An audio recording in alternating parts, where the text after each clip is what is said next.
오늘의 주요 뉴스입니다. 대통령실이 2026년 의대 정원 문제를 제로베이스에서 논의할 수 있다고 밝혔습니다. 한동훈 국민의힘 대표도 여야 의정 협의체 구성을 제안해 정부와 야당의 공감대를 확인했습니다. 검찰 수사심의위원회가 김건희 여사를 명품 가방 수수 혐의로 기소할지 논의 중입니다. 오늘 밤 결론이 날 것으로 보이는데 어떤 결과가 나오든 논란은 불가피할 전망입니다. 검찰이 친인척 불법 대출 의혹과 관련해 손태승 전 우리금융지주 회장의 처남을 체포했습니다. 손 전 회장이 부당 대출을 직접 지시하거나 인지했는지를 집중적으로 조사할 것으로 보입니다. 홍명보 감독이 이끄는 축구 국가대표팀이 졸전 끝에 팔레스타인과 0대0으로 비겼습니다. 선임 과정에서부터 논란이 됐던 홍명보 감독에 대한 축구 팬들의 비난이 더 거세지고 있습니다.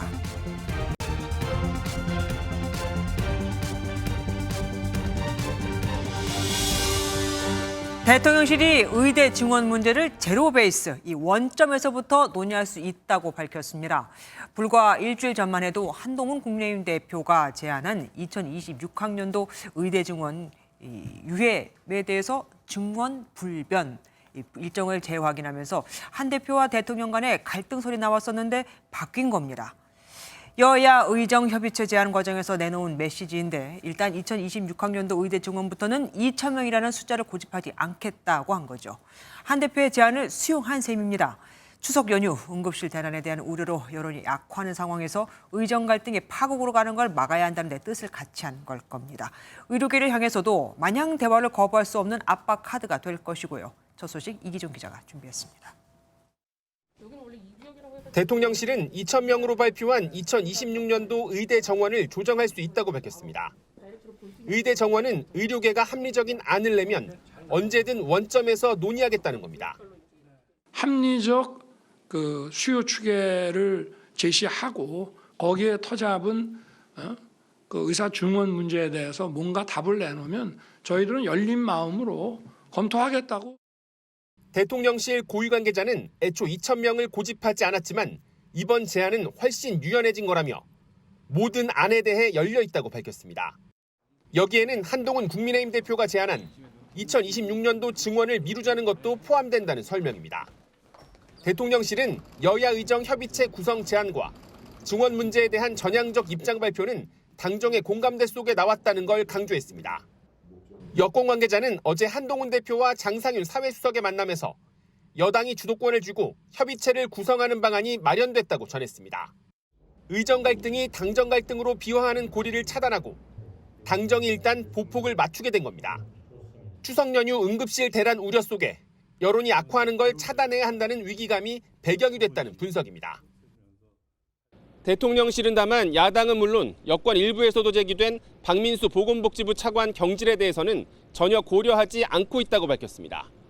MBN 뉴스 이기종입니다. 대통령실 발표에 앞서 한동훈 국민의힘 대표도 의료 대란과 관련해 발을 맞춘 입장을 내놨습니다. 의료 대란과 관련한 모든 이해관계자, 그러니까 여당과 야당, 의료계, 정부가 다 함께 대화하는 사자 협의체를 만들자고 제안한 겁니다.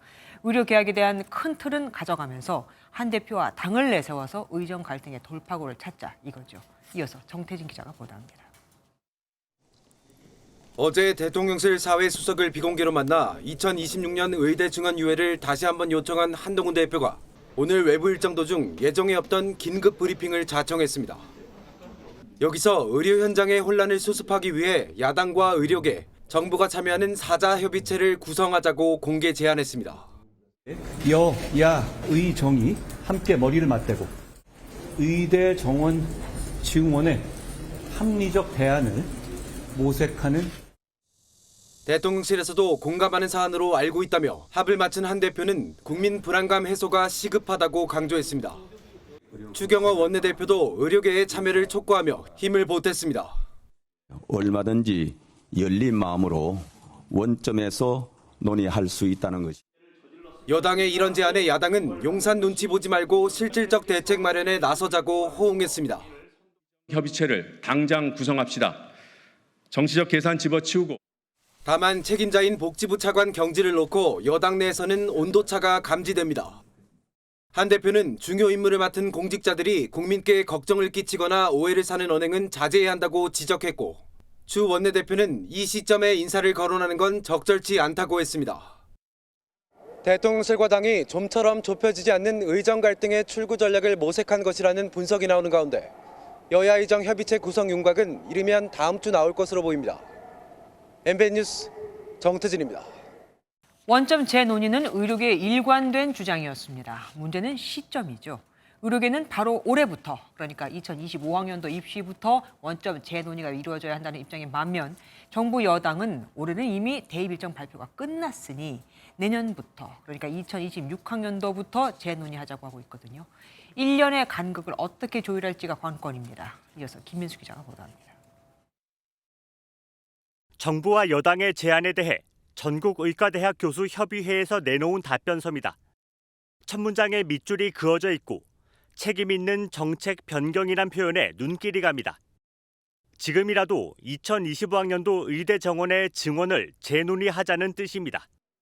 2025학년도 정원에 대해서도 논의 테이블에 올릴 수 있어야 아마도 이 협의체가 잘 운영이 될 수 있을 거고 또 의료계가 참여할 수 있을 가능성이 높아진다. 서울의대, 서울대병원 교수비대위도 마찬가지입니다. 정부가 확정한 2025학년도 증원 규모 자체가 비과학적인 만큼 재논의를 해야 한다고 요구했습니다. 전공의들 의견 들어보시면 아마 그럴 것 같은데 그걸 위해서도 2025년 증원도 유예가 돼야 되지 않을까라는 생각입니다. 이 때문에 정부와 여당이 원점 재논의 카드를 빼들었지만 의료계가 대화 테이블에 당장 참석하긴 힘들 전망입니다. 결국 2025학년도 증원 규모 2,000명까지 논의 대상이 될 수 있을지가 쟁점이 될 것으로 보입니다. MBN 뉴스 김민수입니다. 정부가 전공의 이탈 후 의료 공백 해소를 위해서 군의관과 공보의 등을 병원에 파견하고 있지만 5개 병원에 파견된 군의관 모두 응급실에 투입되질 않았고 심지어 오늘도 부대로 복귀하는 이들의 발길이 이어졌습니다. 실제로 파견을 받아본 의대 교수들의 절반은 이들이 별 도움이 안 된다면서 부정적인 생각을 하고 있는 것으로 조사됐습니다. 전남주 기자입니다. 아주대병원에 투입된 군의관 가운데 남은 2명도 근무 불가 의사를 밝힌 것으로 확인됐습니다. 응급실에 추가 배치돼 출근한 군의관들은 현장에서 근무할 수 없다는 의사를 밝히고 부대로 돌아갔습니다. 5명의 군의관을 받은 강원대병원은 업무 범위를 논의 중이라 아직 응급실 근무에 투입하지 못했고 세종 충남대병원은 군의관들이 검사 동의서를 받는 수준밖에 못한다고 밝혀 2명 모두 돌려보내기로 했습니다. 정부가 응급실에 파견한 군의관 15명 중 현재 응급실에서 근무 중인 군의관은 없는 것으로 파악됐습니다. 현장에서는 혼선과 혼란만 가중되고 있지만 정부의 생각은 달랐습니다. 정부가 가용할 수 있는 인력들을 지원하는 것들은 효과가 없지 않을 겁니다. 그게 응급실에서 근무를 하시든 아니면 그분들이 배후 진료를 돕는 형태의 일들을 하시든 현장에서는 분명히 도움이 될 거라고 생각을 하고요. 군의관과 공보의 등을 파견받은 경험이 있는 의대 교수들은 30% 정도만 도움이 됐다고 밝혀 현장에서 느끼는 반응은 달랐습니다. 이런 가운데 의료계가 요구하는 의대 증원 원점 재논의 등 의정 갈등이 해결 국면으로 전환되지 않는다면 다가오는 추석 연휴 응급실 상황은 더 심각해질 것으로 보입니다. MBN 뉴스 전남주입니다. 더불어민주당은 여야 의정협의체는 적극 참여하겠다면서도 이와 별개로 의료 대란을 불러온 윤석열 대통령의 사과와 책임자 문책이 필요하다며 공세를 이어갔습니다. 수술 청탁 의심 문자를 주고받아 논란이 된 국민의힘 인요한 최고위원에 대해선 국회 윤리위 제소를 검토하기로 했죠. 국민은 응급실 뺑뺑이 중인데 어디서 특권을 쓰고 있냐 하면서요. 서영수 기자입니다. 이재명 민주당 대표는 아침 회의 공개 발언 전체를 의료대란 사태 비판에 할애했습니다. 응급실 뺑뺑이 피해 사례 영상을 들며 윤석열 대통령에게 현실을 직시하고 즉각 사과하라고 요구했습니다. 의사 탓, 국민 탓, 전 정부 탓, 야당 탓 할 게 아니라 스스로 책임지는 것이 바로 권력입니다. 책임을 지지 못하고 있으니 사과하고 책임지기 위해서 노력해야 된다. 여야 의정 협의체를 통한 대책 마련과는 별개로 현 사태에 대한 책임 추궁이 필요하다는 게 민주당 입장입니다. 졸속 정책 추진으로 의료 대란을 초래한 조규용 장관, 박민수 차관 등 책임자들에 대한 문책과 경지를 요구합니다. 민주당은 의료대란 와중에 수술 청탁이 의심되는 문자를 주고받은 인요한 국민의힘 최고위원을 향한 공세도 이어갔습니다. 국민은 응급실 찾아서 뺑뺑이를 하고 있는데 집권당은 뒤에서 응급실 특권을 발휘하고 있다는 의구심이 생깁니다. 인 최고위원에 대해선 국회 윤리위에 제소하는 방안도 검토 중이라고 밝혔습니다. MBN 뉴스 서영수입니다. 의정 갈등 관련해 국회 출입하는 김지영 기자와 뉴스 추적해 보겠습니다. 어서 오십시오. 김 기자, 한동훈 대표가 유독 이 의정 갈등 해소에 적극적으로 나서는 것 같습니다. 네, 한 대표가 의대 증원 유예 방안을 정부에 제안한 게 지난달 25일입니다. 정부가 거절했죠. 그렇죠. 그런데 그리고 나서 불과 10여일 만에 국민 불안을 다시 한번 강조하면서 여야 의정 협의체 구성을 제안했습니다. 각각의 부처들이 모두 모여서 얘기하고 이제 국민들의 불안을 빨리 해소해 드려야 할 때가 되지 않았나. 이렇게 속도를 내는 데는 이유가 있겠죠. 네, 한 대표가 여당 대표로 선출된 지 40여일 지났습니다.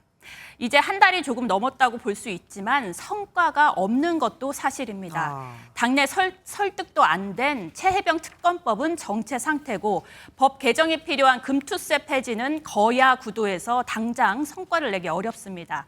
의정 갈등 해소는 수평적 당정 관계를 강조하는 한 대표가 당대표로서의 주도권을 쥐고 또 정부와의 차별성을 보여줄 수 있는 사안이라고 할 수 있습니다. 앞서도 잠깐 봤지만 대통령실이 한 대표의 제안에 곧바로 긍정적인 답변을 내놨습니다.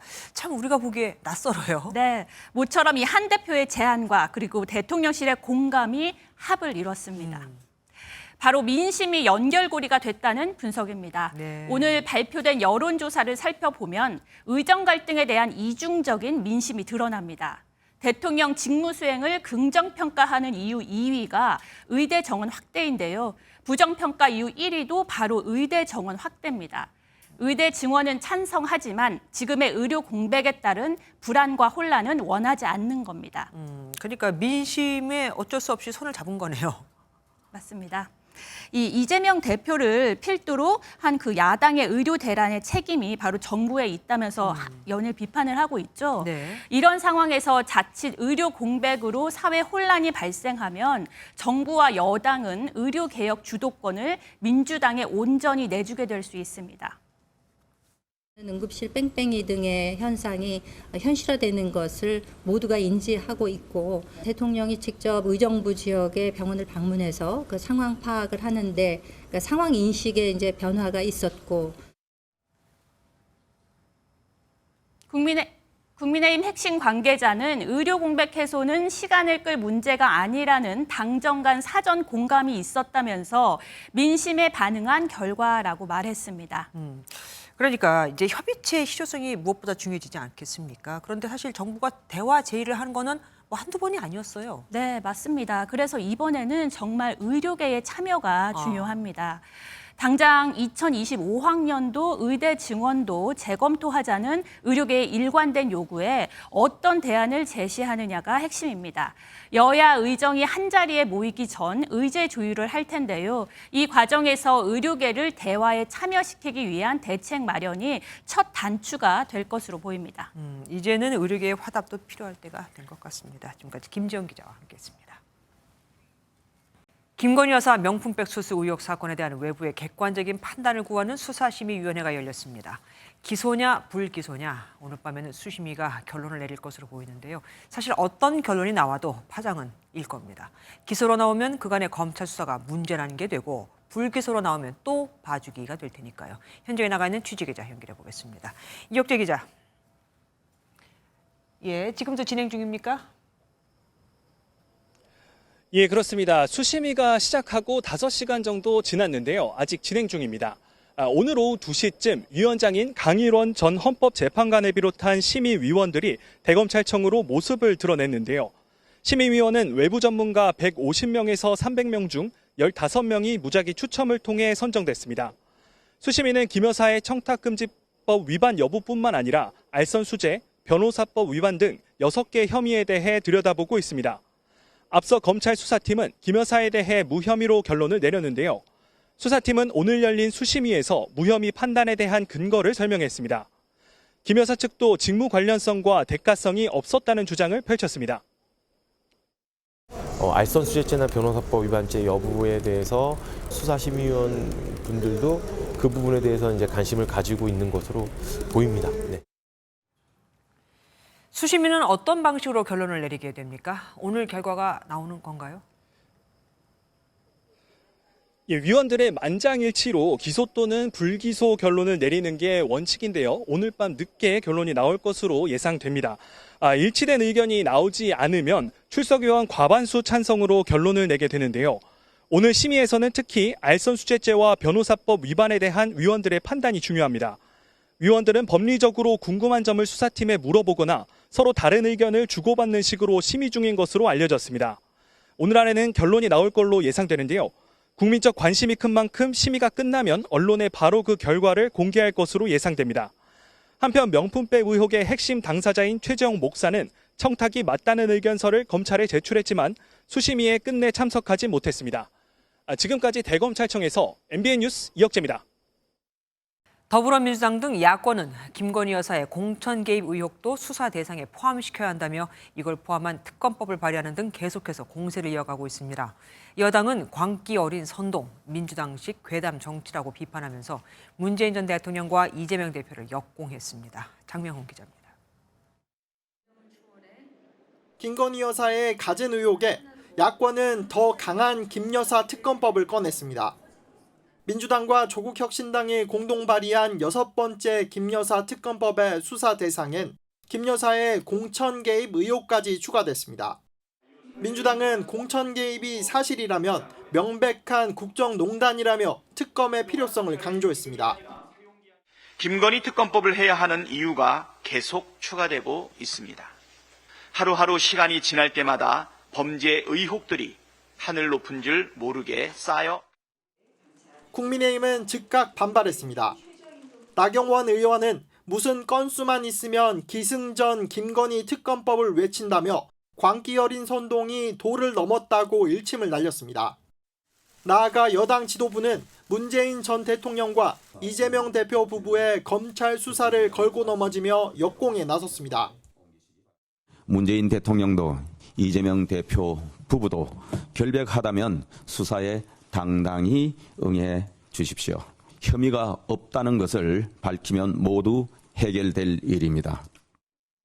검찰 수사심의위원회 결과가 불기소 권고로 나온다면 김 여사 특검법 처리에도 속도가 붙을 것이란 전망이 나옵니다. MBN 뉴스 장명훈입니다. 명품백 사건 수사심의에 관련해서 법조팀 선한빛 팀장에게 좀 더 자세한 내용 들어보겠습니다. 어서 오십시오. 네. 수심위에서 가장 중점적으로 들여다보는 사안은 뭐가 될까요? 네, 수심위에서 가장 핵심적인 쟁점은 직무 관련성입니다. 알선 수재죄와 변호사법 위반 판단의 근거가 되기 때문인데요. 알선 수재죄 조항을 보면 공무원의 직무에 관한 사항의 알선에 대해 금품을 받았거나 요구, 약속한 경우 성립합니다. 변호사법 위반 역시 공무원이 취급하는 사건에 관한 청탁, 알선이라고 돼 있습니다. 그러니까 이번 사건은 명품백 수수가 윤 대통령의 직무와 어느 정도 관련성이 있느냐가 중요합니다.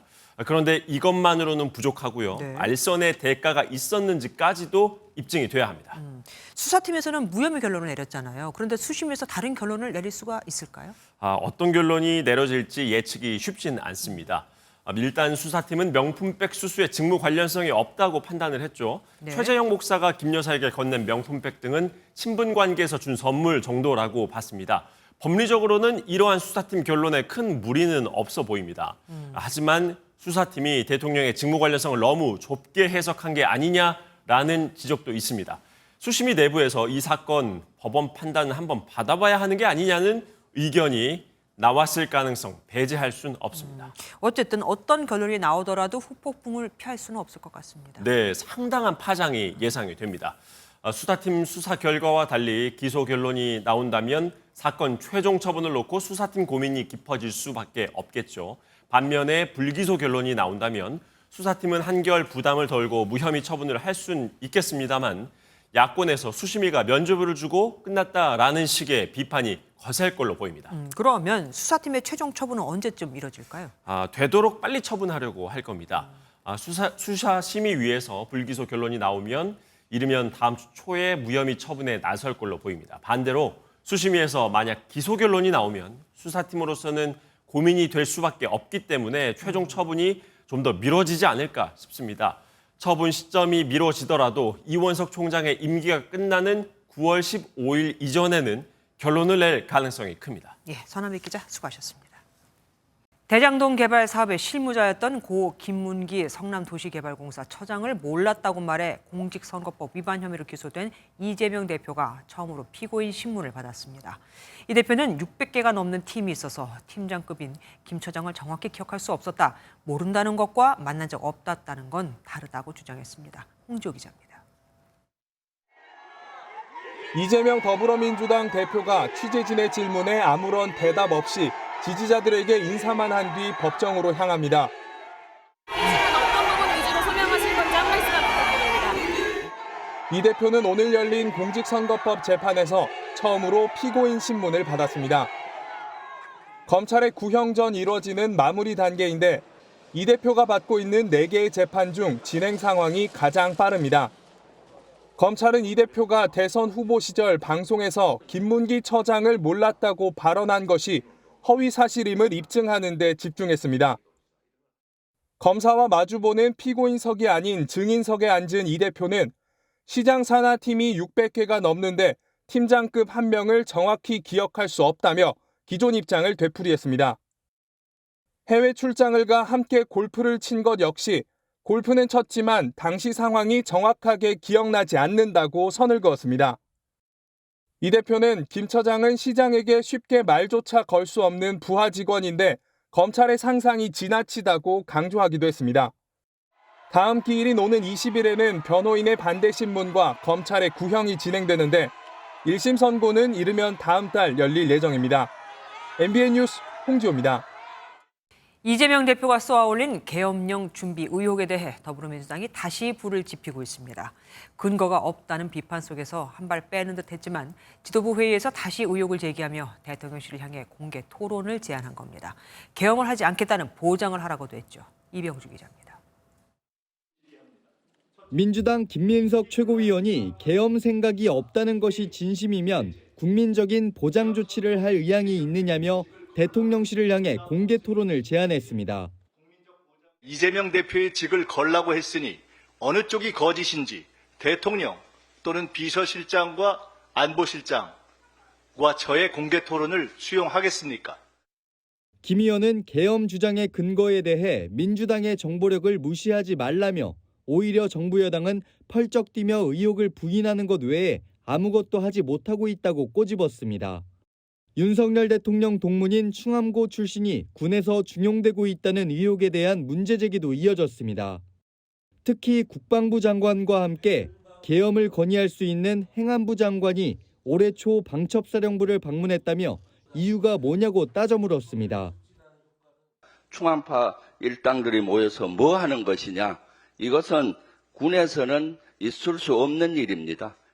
국방부는 국정원 대공수사권 폐지에 따른 방첩사와 경찰 협력 강화를 위해 행안부 장관 등이 올해 3월 방첩사를 공식 방문했었다면서 충암고 모임이라는 주장은 사실무근이라고 반박했습니다.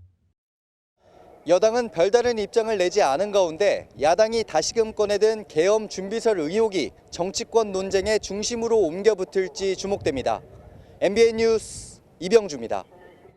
350억 원대의 부당대출 의혹에 휩싸인 손태승 전 우리금융그룹 회장의 처남이 검찰에 체포됐습니다. 검찰은 우리금융 경영진이 대출 과정에 관여했는지 집중적으로 보고 있습니다. 이한나 기자입니다.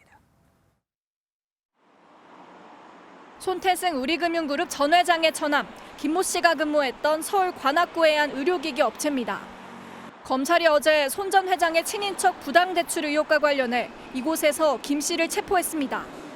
김 씨는 아내가 대표로 있는 이 회사의 자금을 유용하고 회사를 통해 부동산을 매입할 때 인수가격을 부풀려 우리은행으로부터 과도한 대출을 받은 혐의를 받고 있습니다.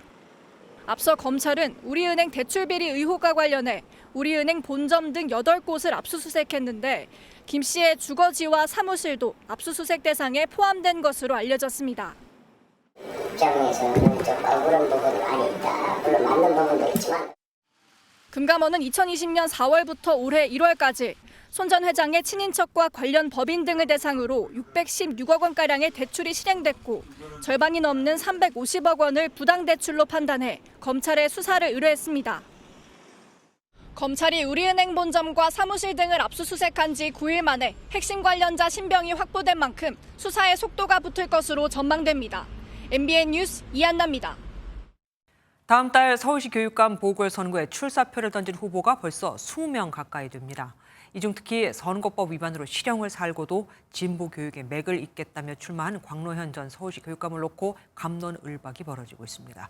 교육감 선거 때마다 이 정책보다 이른바 색깔론이 더 많이 언급되는 이 상황 언제까지 지켜봐야 할까요? 박유영 기자입니다. 광노현 전 서울시 교육감은 출마를 공식화하면서 현 정권을 직접 겨냥했습니다. 윤석열 교육정책, 윤석열 독도지우기와 역사 왜곡에 맞서 싸우고 각종 논란을 예상하고도 출마를 결심한 이후로 곽 전 교육감은 검찰과 위기감을 가장 먼저 언급했습니다.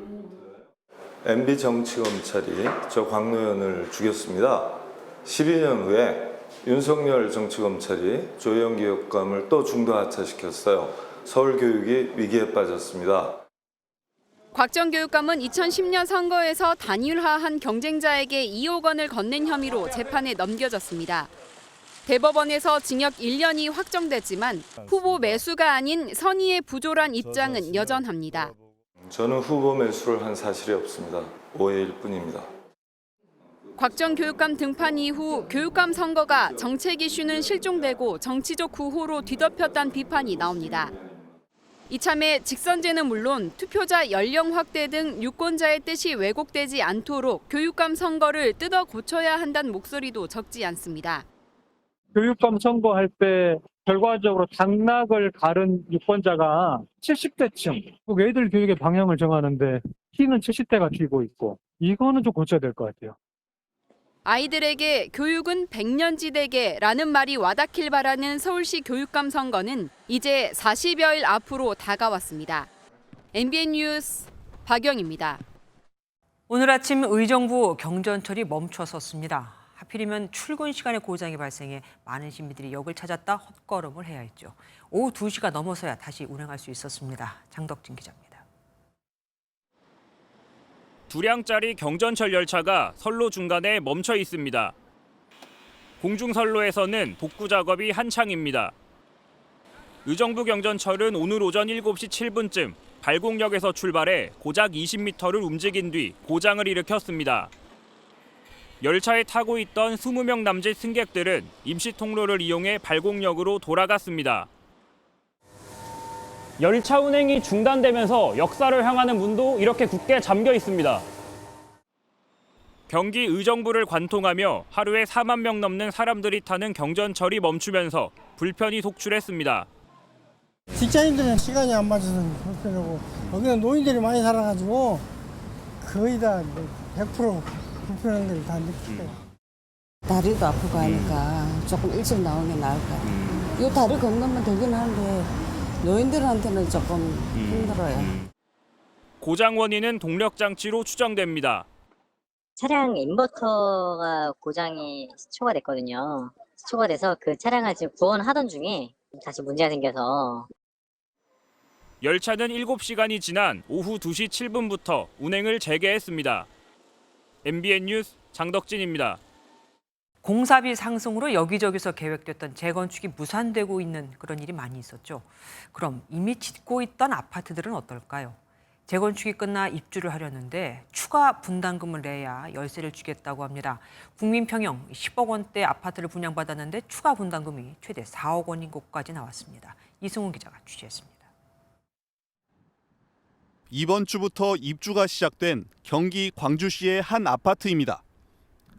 단지 입구엔 대형 컨테이너가 놓여 있고 유치권을 행사 중이란 현수막도 곳곳에 걸려 있습니다. 시공사가 조합 측에 추가 공사비를 일부 요구했는데 조합이 받아들이지 않고 기존 공사 대금도 연체하자 유치권을 행사한 겁니다. 이삿날만을 기다렸던 사람들은 이사와 인테리어 날짜를 맞추지 못해 위약금을 물게 됐다며 피해를 호소하고 있습니다. 많은 분들이 이미 그 전세를 나오셔가지고 뭐 찜질방이든 고시텔이든 이미 가족들이 뿔뿔이 흩어져가지고 이사를 준비하고 있는 상황에서 고래싸움에 새우등 터진 성격입니다. 시공사는 완강한 입장입니다. 조합이 연체한 공사비를 납부하지 않으면 유치권을 계속 행사하겠다는 겁니다. 서울 성북구에서도 한 재개발 단지가 입주 직전 최대 4억 원의 분담금을 통보받고 갈등을 빚다 지난주에야 입주에 들어갔습니다. 공사비 급증으로 인한 갈등이 잦아지면서 2019년 3건에 불과했던 공사비 검증 건수는 지난해 30건까지 늘어났습니다. 마찰이 커지자 정부가 건설업계와 간담회를 갖는 등 해법 찾기에 나섰지만 민간 건설사와 조합의 갈등이어서 한계가 있다는 지적입니다. MBN 뉴스 이승훈입니다. 지하 상가 등 지자체에서 임대받은 점포를 다른 사람에게 다시 임대하는 행위, 일명 전대는 엄연한 불법입니다. 하지만 현장 상황은 달랐습니다. 임대받은 걸 또 재임대하는 재임대까지 이루어지고 있었죠. 최민성 기자가 보도합니다. 서울시가 운영하는 고속버스 터미널 지하상가의 한 점포에서 소동이 벌어집니다. 한 남성이 월세를 왜 안 내느냐고 묻더니 이내 언성이 높아집니다. 돈을 안 내도 범법자 아니요. 낼 거야 안 낼 거야. 안 내면 조치해버려. 그런데 이 남성은 서울시 관계자가 아닌 불법으로 점포를 재임대한 사람의 가족이었습니다. 해당 지하상가 점포들은 서울시가 상인들에게 임대하는 방식으로 운영되고 있는데 임대를 받은 사람 중 일부가 이를 재임대하는 불법 전대 행위를 하고 있는 겁니다. 지난 2018년부터 서울시는 불법 재임대 행위를 전면 금지했지만 공유재산이 부당수익 창출의 도구로 여전히 악용되고 있습니다. 서울시 내 임대 시 대체로 3,500만 원의 보증금과 200만 원의 임대료를 요구하는데 불법 재임대의 경우 최대 2억 원의 보증금과 700만 원대의 임대료가 책정되는 경우도 있습니다. 부동산을 통해서 계약서를 쓰고 들어왔기 때문에 이게 불법 전대다? 정말 몰랐고요. 인근 공인중개사들도 불법임을 알면서도 버젓이 중개를 하고 있었습니다. 제보가 나네요. 지하상가가 불법이니까. 서울시설공단은 불법 재임대를 적발하기가 쉽지 않다며 앞으로 불법 사례가 확인되면 권리를 박탈하고 재입찰하는 등 철저한 후속 조치에 나서겠다고 밝혔습니다. MBN 뉴스 최민성입니다. 올여름 이례적인 폭염과 9월까지 이어진 늦더위에 여름에 주로 번식하는 말벌이 더 강해졌습니다. 이틀 전에는 50대 남성이 벌초를 하다가 벌에 쏘여 숨지는 일까지 있었죠. 추석 앞두고 벌초나 성묘로 삼차는 분들 많죠? 주의하셔야겠습니다. 심동욱 기자가 현장에 다녀왔습니다. 산소에 놓인 괭돌 아래 사과만한 크기의 벌집 2개가 자리를 잡고 있습니다. 황급히 약을 뿌려 벌들을 잡았지만 또 다른 벌집이 있지 않을까 연신 나무 막대를 휘저으며 벌들이 있는지를 수차례 확인합니다. 9월까지 이어지는 늦더위에 말벌의 개체수가 급증하면서 벌초 작업자들은 항상 긴장을 늦출 수 없습니다. 제가 쏘여봤어요. 정말 아프고 옷 안으로 들어가요. 파고 들어가서 물어뜯고 있어요. 2번 쏘였는데 총 6방 쏘였어요. 올해 1월부터 7월까지 벌쏘임 신고 건수는 2,815건으로 지난해에 비해 40%가량 늘었습니다. 지난 4일 경북 예천에서는 벌초를 하던 50대 남성이 벌에 쏘여 숨지기도 했습니다. 산에서 오랫동안 벌초를 하다 보면 벌에 쏘이는 경우가 많은데요. 향수 사용은 자제하고 이렇게 밝은색 계열의 긴 옷을 입는 게 좋습니다. 벌에 쏘였을 경우 벌침을 손이나 핀셋으로 제거하려고 하면 피부에 더 깊이 들어갈 수 있어 카드나 거즈 등으로 긁어내듯 제거해야 합니다. 또 통증과 함께 어지러움이나 구토 등 강한 알레르기 반응이 생길 수 있어 반드시 병원을 찾아야 한다고 전문가들은 조언합니다. 빨리 응급처치가 필요하기 때문에 이러한 증상이 생기는지 관찰하시고 증상 악화에 대비해서 일단 의료기관 인근으로 이동하시면서 혹시라도 벌집을 건드리거나 벌들이 달려든다면 손으로 얼굴을 보호한 채 20m 이상 신속하게 떨어져야 합니다. MBN 뉴스 심동욱입니다. 이제 열흘 뒤면 추석이죠. 앞서 정부는 올해 과일은 작황이 좋고 생산량이 늘어 가격이 안정될 것이라고 했었는데 실상은 달랐습니다. 사과는 너무 더우면 안 되잖아요. 열대야로 낮과 밤의 기온차가 크지 않아 제대로 착색도 안 되고 고온으로 데이는 현상까지 나타나 사과를 파는 농민들이 더 민망해할 정도였습니다. 강세훈 기자가 현장 취재했습니다. 작황이 매우 좋고 그 생산량도 전년하고 비교하면 굉장히 높은 편입니다. 그래서 가격도 안정될 것이라고 기대를 하고 있습니다. 전국 최대의 사과 주산지입니다. 수확철인데 잎은 말라 비틀어졌고 홍로 품종인데도 착색이 안 돼 빨갛지가 않습니다. 다른 지역도 사정은 마찬가지입니다. 9월에도 이어지는 폭염에 사과가 햇볕 대인 피해를 입어 군데군데 멍이 들었습니다. 사람으로 치면 화상입니다. 지금 뭐 색이라든가 이런 것들이 아직까지 지금 뭐 이래 날이 덥고 하기 때문에 문제가 되고 있거든요. 추석 지나고 뭐 딴 다른 농가들도 지금 계속 나오고 있거든요. 추석 대목에 맞춰 사과 포장 작업이 본격 시작됐지만 한산합니다. 이곳은 사과 선별장입니다. 보시는 것처럼 사과가 많지가 않습니다. 2, 3년 전만 해도 10명 이상이 선별 작업을 했는데 올해는 단 2명만 작업하고 있습니다. 풍년이 나고 했는데 숙년이요. 사과가 없어서. 사과 축제장에는 정작 사과가 없습니다. 30여 개 판매 부스 가운데 사과를 파는 곳은 4개뿐입니다. 선물도 할 겸 해서 왔는데 뭐 그다지 썩 마음에 내키진 않고 그래요. 가격 대비도 그렇고. 홍로 사과 도매 가격은 5kg 한 상자에 10만 원에 육박하고 있습니다. 날씨가 이러니까 사과가 이렇게 잘 안 됐으니까 많지 않으니까 그러니까 당연히 비싸죠. 금사가 파동이 있었던 작년에 이어 올해도 생산자와 소비자 모두 만족스럽지 못한 추석이 될 전망입니다. MBN 뉴스 강세훈입니다. 윤석열 대통령이 퇴임을 앞둔 기시다 후미오 일본 총리와 회담을 가졌습니다. 12번째죠. 양국은 북러 밀착에 공동 대응하고 제3국에서 양국민을 함께 보호하는 방안의 뜻을 같이 했는데요. 국내 공항에서 일본 입국 심사를 미리 할 수 있는 사전 입국 심사 제도 도입도 논의가 됐습니다. 김도형 기자입니다. 윤석열 대통령이 방한한 기시다 후미오 일본 총리와 정상회담을 가졌습니다. 지난 2022년 미국 유엔 총회를 시작으로 이번이 12번째로 기시다 총리의 퇴임을 앞두고 이루어진 고별 회담입니다.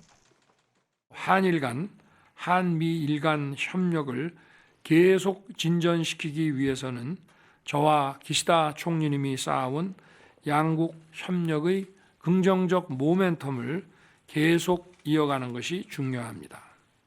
윤 대통령은 한일 관계엔 여전히 어려운 문제들이 남아있다며 미래를 향한 발걸음이 지속될 수 있도록 양측 모두 전향적으로 노력하길 기대한다고 말했습니다. 기시다 총리는 지난해 5월 방한 때 언급했던 1998년 김대중 오부치 선언 계승 등 기존 입장을 재확인했습니다. 서울で私自身、当時厳しい環境の下で多数の人々が大変苦しいそして悲しい思いをされたことに心が痛む思いですと申し上げました。 양국은 최근 북러 간 밀착 속에 북한의 도발이 계속되는데 함께 대비 태세를 유지하기로 뜻을 모았습니다. 북한이 러시아를 뒷배 삼아 도발하지 못하도록 냉정한 대비 태세를 유지하자고 공감하였습니다. 또 제3국에서 한일 국민들의 안전을 지키는 제도적 기반 마련을 위해 재외국민 보호협력각서를 체결했습니다. 양국 간 1,000만 명에 이르는 왕래가 있는 만큼 출입국 간소화 절차도 추진하기로 뜻을 모았습니다. MBN 뉴스 김도형입니다. 북한 IT 노동자들이 미국 기업에 위장 취업하는 사례가 늘고 있습니다. 코로나19 이후 원격 근무가 일상화되면서 미국인으로 신분을 속이기 쉬워진 겁니다. 급기야 미 당국은 우리나라와 공조해서 대대적인 추적과 제재에 나서겠다고 밝혔습니다. 최희지 기자입니다. 미국 사이버 보안 회사 원격 근무자로 지난 7월 채용된 남성 카일의 사진입니다. 미국에 거주하는 남성으로 알고 뽑았는데 알고 보니 신원 도형과 생성형 AI로 사진을 위조한 북한 위장 취업자였습니다. 업체는 채용 과정에서 4차례나 화상회의를 하고 신원 조회를 했지만 속아 넘어갔습니다. Hackers will steal their identity, get access to their basic information, social security number, driver's license, a US-based middle person, right? And they just had a laptop farm at their residence or wherever they were. 코로나19 팬데믹 이후 원격 근무가 일상화되면서 이런 사례가 급증했습니다. 원격 근무하는 한 보안업체는 동일한 사진으로 다른 이름의 여러 계정을 만들어 위장 취업을 시도한 사례까지 공개했습니다. You know, they're using job platforms, they're using sort of freelancer sites as a way to gain employment. Are there certain 미 당국은 북한 위장 취업자가 자국 500대 기업까지 침투했다고 보고 지난 5월 최대 500만 달러의 현상금까지 내걸었습니다. 또 우리나라와 공조해 이들의 정보 탈취와 자금 세탁 동향을 공유하고 추적하기로 했습니다. MBN 뉴스 최희지입니다. 지난 1972년 뮌헨 올림픽 당시 팔레스타인 테러 단체가 이스라엘 선수단 11명을 살해한 뮌헨 테러 52주기에 공교롭게도 독일 뮌헨 이스라엘 영사관 앞에서 총격전이 벌어졌습니다. 10대 용의자는 현장에서 사살됐습니다. 이교욱 기자입니다. 총검까지 장착한 장총을 든 남성이 거리를 활보합니다. 총알을 장전하더니 어디론가 발사하는데 총기 반동에 스스로 깜짝 놀랍니다. 용의자는 경찰들과 총격을 주고받다가 현장에서 사살됐습니다. 현지 시각 5일 독일 뮌헨 중심지 이스라엘 영사관 인근에서 총격전이 벌어졌습니다. mit einer Langwaffe hantiert hat. Einsatzkräfte wurden darauf aufmerksam. Es kam im Folgenden zu einem Schusswechsel mit dieser Person. Inzwischen wissen wir, die Person ist hier bei diesem. 총격범은 오스트리아 국적 18세 남성입니다. 작년에 테러 조직 가담 혐의로 수사 대상에 오른 적이 있고 당시 IS 선전물을 소지하고 있었던 것으로 전해졌습니다.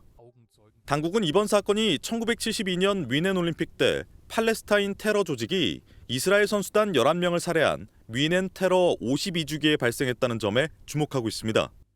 기념일에 이스라엘 영사관을 노린 반유대주의 테러일 가능성이 있다는 겁니다.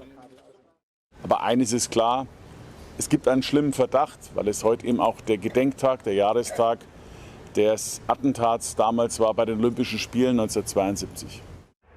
이스라엘 외무부는 총격 당시 추모 행사를 위해 영사관을 폐쇄한 상태였다며 영사관 직원 중 부상자는 없다고 밝혔습니다. MBN 뉴스 이교욱입니다.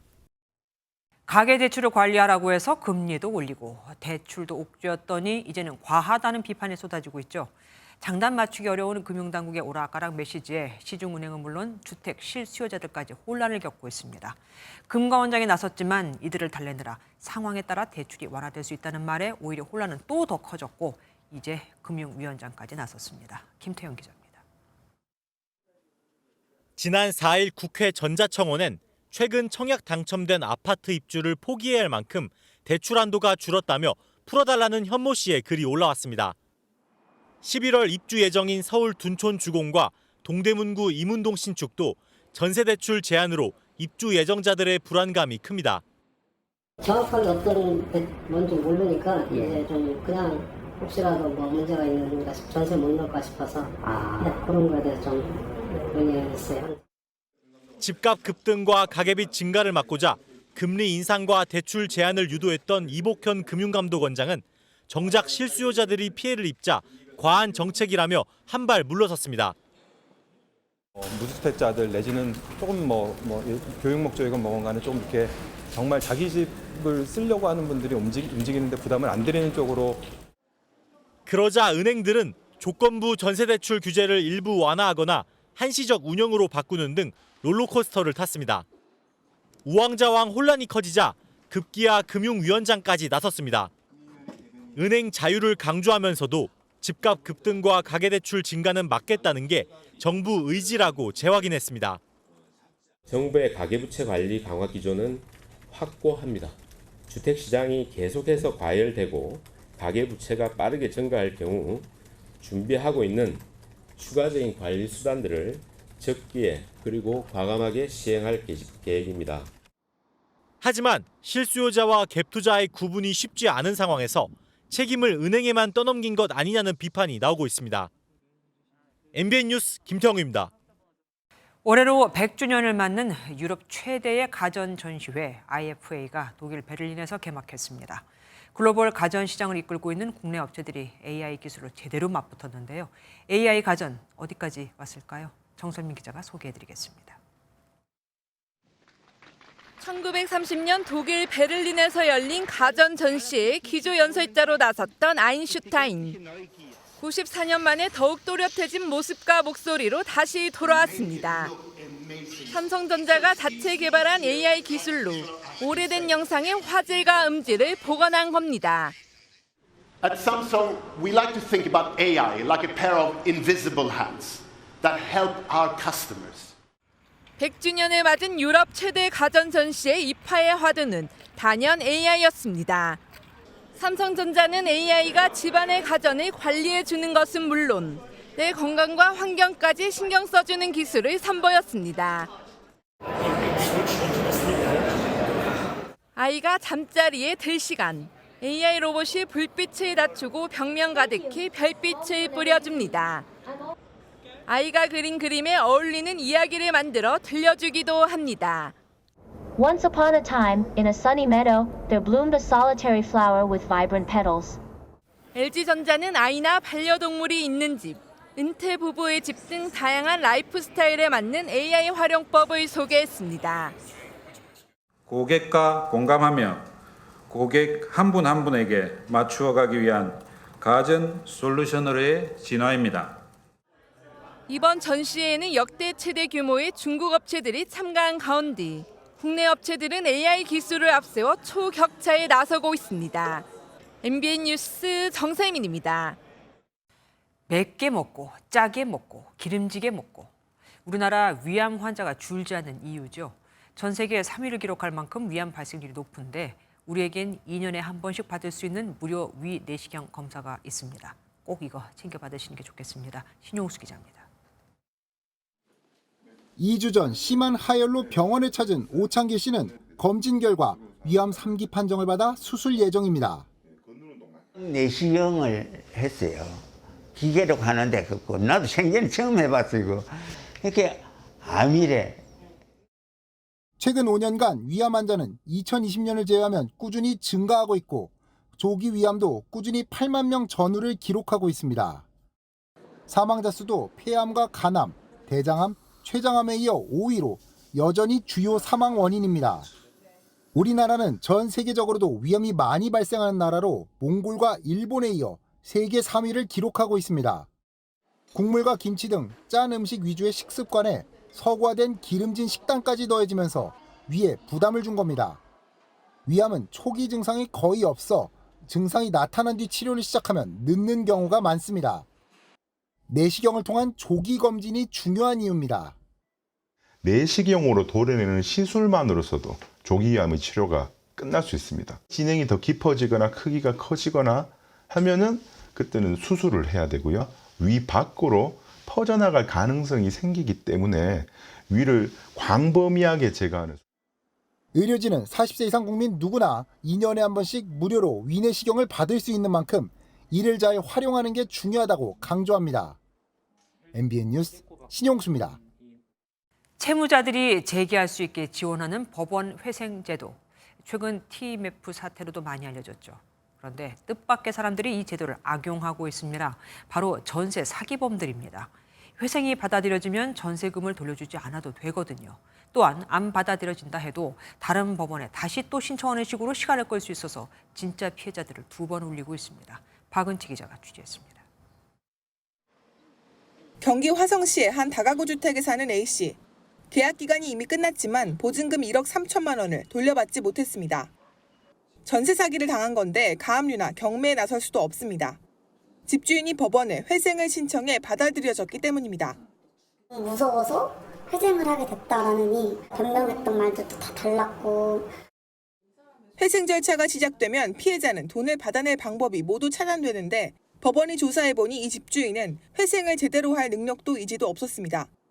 법원은 회생을 중단하려 했지만 집주인은 연장의 재연장 신청을 하며 1년 가까이 시간을 끌었고 그 사이 피해자들은 빚만 쌓였습니다.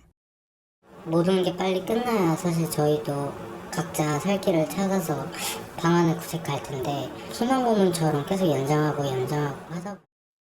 하지만 채무를 넘기는 계약을 진행 중이라는 집주인은 회생 의지를 이유로 시간을 끌고 있습니다. 회생을 악용하는 곳은 또 있습니다.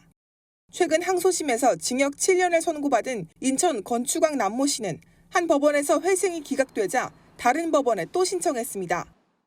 탄원서도 제출했는데도 벌써 그게 한 5개월 정도 걸리더라고요. 서울회생법원에서 회생 신청을 하고 얼마 전에 또 인천에다가 또 회생 신청을 했어요. 기각이 됐어요. 또 그것도.